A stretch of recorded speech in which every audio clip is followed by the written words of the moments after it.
we'll go ahead and transition to election.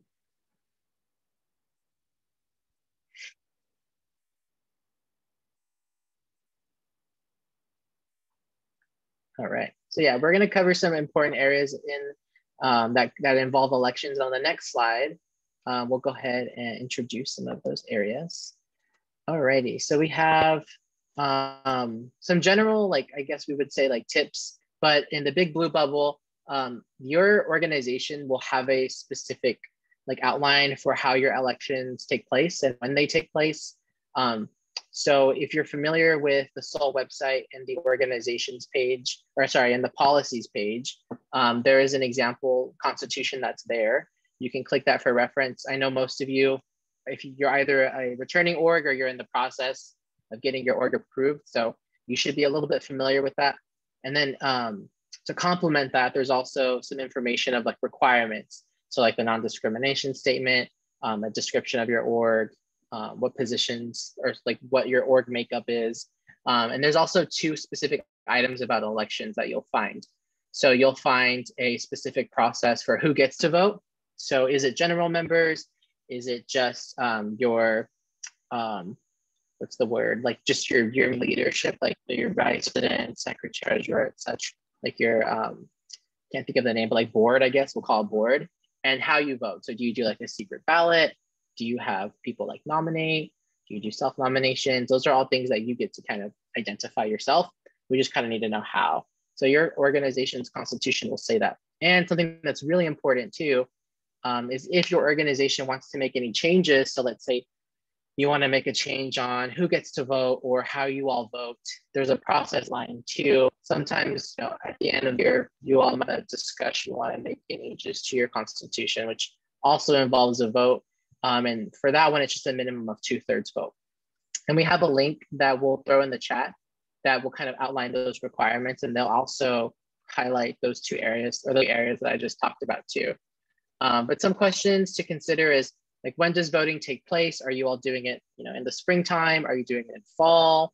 And what do you do if a position's not filled? Those are all things that you all kind of get to decide, but those are just important questions to consider because sometimes maybe you don't have enough people to run for a certain position, and that means that one might go unfilled. So like, what are your processes going to be? You need to do like official election. And again, like I mentioned, who gets to vote? Traditionally, it's usually like general members or your executive board, depending on who you all have identified, and how many votes are needed. That's something you all can decide too, is a majority, or is it 2/3, etc. But it's very important to make sure everybody's on the same page. And if there are any questions or if there's any like disagreements you might have, it's important to be transparent and to talk about that as an organization and figure out how you want to move forward from that. So we'll go ahead and transition to the next slide, which is going to be about updating your signatories. So most of you are either returning orgs or you're in the process of approval. So you should have just identified your signatories. But sometimes it happens to be that the entire, the lineup of signatories that you identified, like the 3, sometimes they happen to all be graduating senior or graduating student, professional students, depending what kind of org. So sometimes folks forget that, you know, at some point you're going to lose access to MyUCLA, which will, you know, not allow you to be able to go back in and update those signatories to represent your incoming leadership. So it's relatively an easy process. Usually groups will receive a notification and it'll say, hey, it's time to update your signatories. One question I do want to ask that I think is really important, since we have a couple, like a range of new groups and returning groups, I want to ask, do you all know which quarter campus organizations re-register? If you're a newer org, this could be a tricky question, but I'm curious to see if you all know, or if you can identify a quarter when groups typically re-register. All right, some question marks, fall question mark, okay. Fall sounds promising. Okay, we have a spring.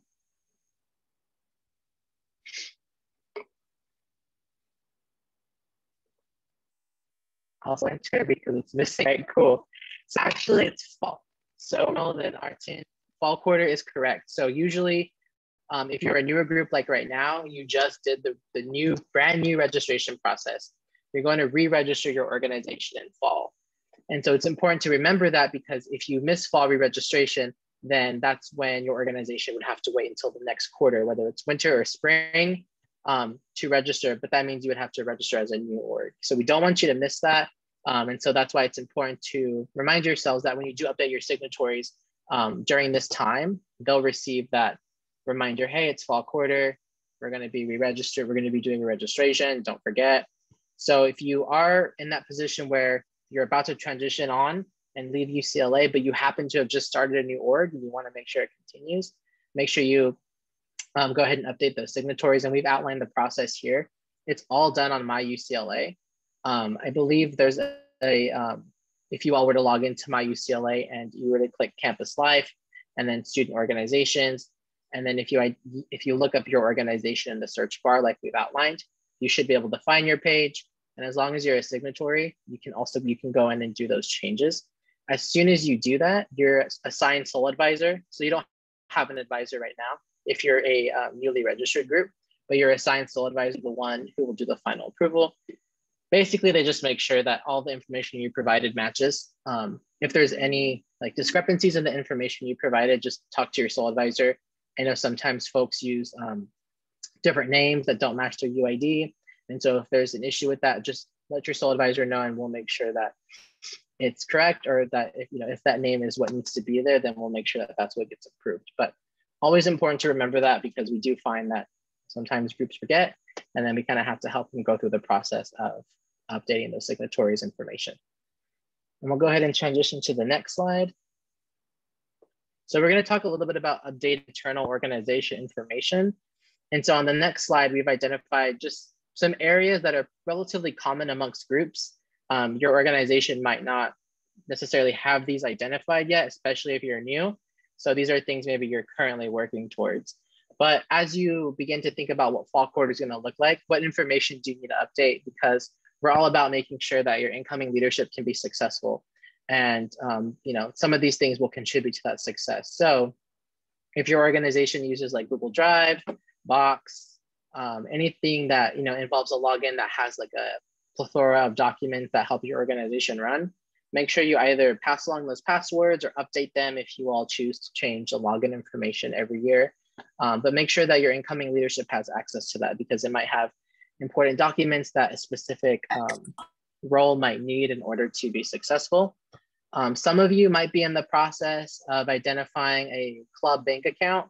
It's definitely not required, but we do have options for groups that choose to pursue that option. So if you attended the new signatory workshop yesterday, we've identified Westcom as one of the banking spots that student groups sometimes go towards. We also have the University Credit Union. It's up to you who you choose, but just keep in mind that if you are going to be transitioning on and leaving UCLA, that you'll want to update the bank account info to reflect a new account holder or new account holders, depending on how many folks are leaving. And they have steps outlined to help you with that, whether it's Westcom, University Credit Union.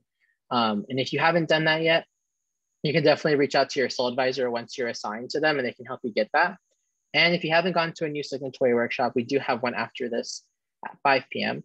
So you can always hop on over to that, and they'll cover how do you work with Westcom specifically to get a club org bank account.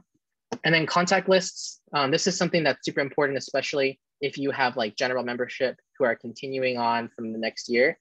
It's always good to have a central place where you can access their information, like email contacts specifically, to update them on anything that's happening, whether it's elections, or if you have an event coming up, or when your general meetings are going to occur, whether it's for spring quarter or for fall quarter.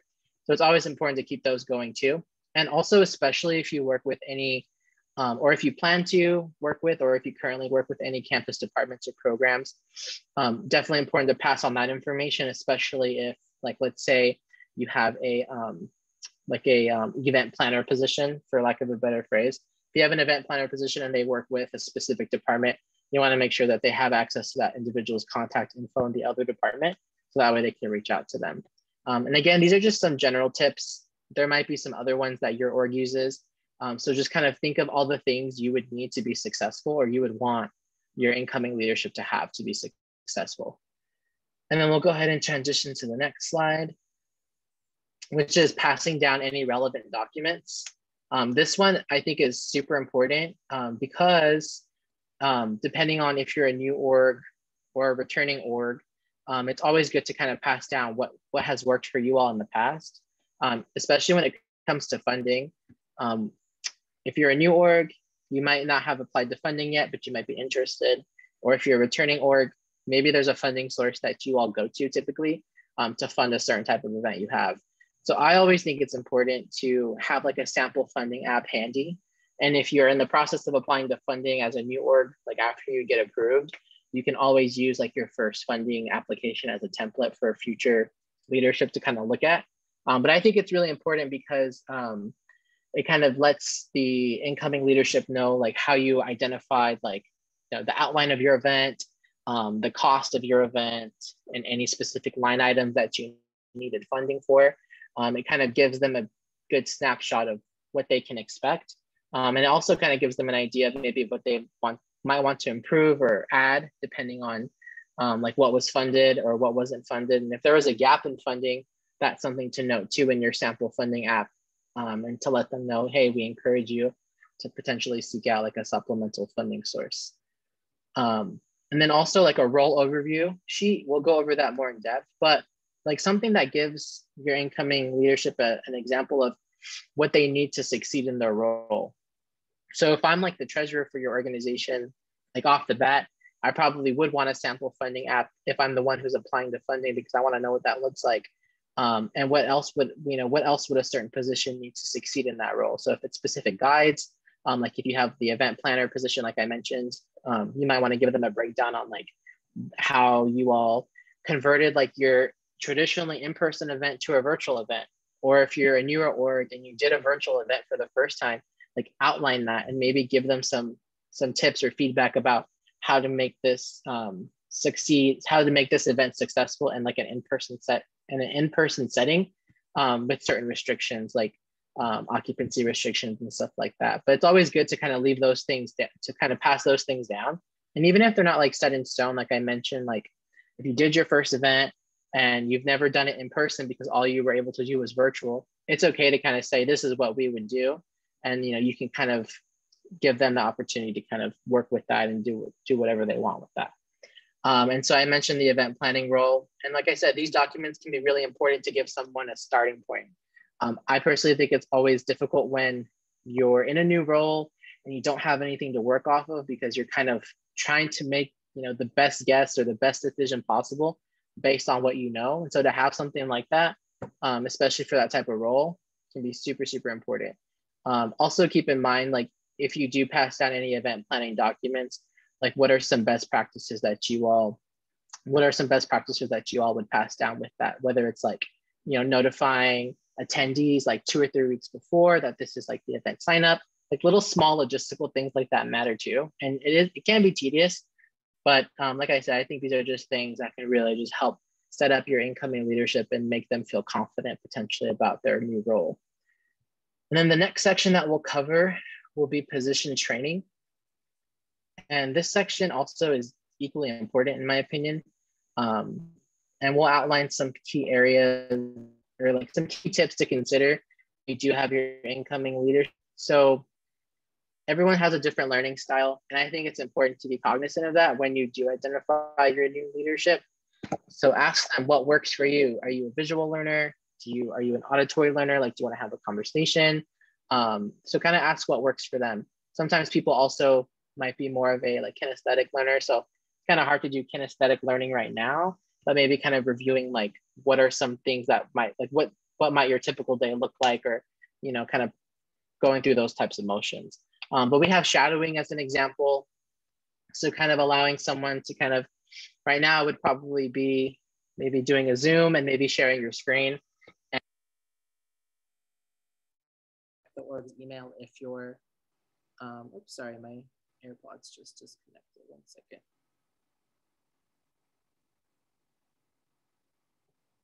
Love technology.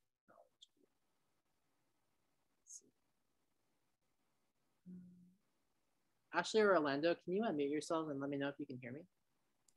We can hear you. It's lower. Lower? Okay, let me just try connecting real quick. Okay. Try it again. Okay, how about now? Yep. Okay, sorry, y'all. Where was I? Oh yeah, so shadowing. So depending on, like, let's say if you're the president and you want to show your incoming president, like, this is when I check the email. I set aside this amount of time to do that. This is when I review like feedback from membership, or this is when I review like incoming membership applications, typically, like just little things like that, so they can kind of get an idea of how to set up their day. I think if you can kind of give them that structure, it can kind of help them better plan, because depending on what fall quarter looks like, you know, it might be a potentially hybrid setting, potentially in-person setting with limited like gathering restrictions. So, you know, you want to kind of let them know what to expect, because those are all transitions that we have to keep in mind. Also providing a general space for Q&A. So you could do something like this, where you have maybe like a panel of your current leadership, and then you have your incoming leadership on the opposite end, who are able to ask questions, whether it's about like, how did you navigate your role, or, you know, what worked for you all to make sure that you worked effectively as a team? How did you handle like disagreements? How did you, you know, keep morale up? Little things like that that you can really take on and kind of reflect on and take with you as you transition into your new position. And then we also have guides. So depending on how creative you want to be, you can kind of make a guide that kind of outlines like role overview, tasks, you know, like contacts to keep in mind, like just little things that you use for your role that really, really helped you. And this is also a really good opportunity to include like what you wish you knew, that like what you wish you knew about your position before you accepted it, or like what you maybe would have done differently to kind of help make your position that much more effective. And we also have like transition memos that we recommend, which is kind of similar to like what a typical day is like, but you can kind of write that out for somebody, maybe if you don't have the time to necessarily go through with them step by step about what you do. A transition memo is a good way to kind of outline that in a specific type of document. So again, there's definitely other learning opportunities besides this, but we recommend that you consider these as just like your starting point, and kind of figure out what works best for you. And then we'll go ahead and transition to introducing your incoming leadership to your SOL advisor and other campus partners. So depending on, you know, how your organization is planning to operate this quarter, maybe your main focus is just kind of like building your internal resources, and then fall quarter, if you're a new org, maybe you'll focus on recruitment and stuff like that. So depending on what your needs are, I still think it's a really good idea to connect with your SOL advisor. So if you're a newer org, you will be assigned a SOL advisor in the coming weeks. If you're a returning org, you definitely have an assigned SOL advisor. But we're here to help you out. We're here to support you. We are available through Zoom. So please, once you have our contact info, feel free to set up a meeting with us to kind of discuss your goals for the quarter and any plans you might have for the future. But I always think it's a good idea to connect your current leadership and your new leadership with your SOL advisor, because it's a good opportunity for everybody to ask questions, and for everybody to get acquainted with each other. I have groups doing this already, to be honest, and it's just a really good opportunity for the current leadership to say, hey, this is Michael. This is how Michael has supported us this year. You know, this is how you can utilize him. What questions do you have for him? It's also a little less awkward. I mean, awkward moments don't bother me, but it's a little less awkward because if you're, you know, your current leadership's transitioned on, they graduated, whatever, and you're here with your new leadership and you're meeting your SOL advisor for the first time, it could be a bit weird, depending on how you look at it. So that's why I think it's always good to do it as a group of your current and incoming leadership. And depending on how you plan to operate, some orgs do work with academic departments or UCLA programs. You are more than welcome to collaborate with these entities if it's something that fits your organization's mission. But we recommend you also do the same thing with them. And also sometimes like people and their roles change too, like for professional staff and faculty, sometimes they move around too. So it's always good to kind of get a head start on that in case maybe they won't be your point person anymore, and they'll be able to say, oh, X person is going to be your new contact for, you know, this program or event that you traditionally collaborate on. So identify those people earlier. And if you don't know who you want to collaborate with, that's fine. You can use this time as an opportunity to network with different programs and departments around UCLA to kind of see if they're able to help push your mission. And then off-campus entities, super important if you are a community service org, or if you're an organization that typically does that collaborates with off-campus entities for certain programs. I have a lot of orgs that are like business oriented that will sometimes work with off-campus entities for like, what's the word, like tours. So like they're more career focused and they'll do tours of a company. So even if that's your lens too, that's definitely important because again, like they go through transition and it's also a good opportunity to get a head start on saying, hey, this is going to be your new contact, especially like if you have things that you plan on doing early in fall quarter or even during the summer, depending on what type of organization you are, you might be doing summer activities. So just a good idea to kind of keep all these folks in mind. And again, like your sole advisor at the very least is here to help you out. And we are available via Zoom. You just have to reach out to us via email and we'll work with you to make sure that we are able to set up that first meeting with you. But yeah, you should get your assigned sole advisor in a few weeks because it sounds like most of you are new organizations. And if you're a returning organization, then you should know who your sole advisor is. But yeah, this presentation was meant to be relatively short. We wanted to just kind of give you some tools and tips to help you kind of think about what your transition might look like. So now if you all have any questions, you're more than welcome to throw those in the chat, or you can, you can raise your hand, I think, and we can unmute you, or we can make sure that folks can unmute themselves. But let's see, if you don't have any questions, that's fine too. You can stick around if you want to ask a question more privately, that's okay too. But we do have a survey that we have associated with this presentation. So just give us some feedback. This is our first time doing an organization transitions workshop. So we're definitely looking to improve this. Let us know what worked, what didn't work. And once you have your sole advisor's information, you can use the About Us link to contact them. Or if you have general questions, you can find the general sole email as well. But yeah, that was our presentation, and I will be here, and Ashley and Orlando and Pam and Julie are more than welcome to stay too. But we'll stick around in case folks have separate questions, like more private questions, or if you want to utilize the chat, you can do that too. But thank you again for your time. We really appreciate it.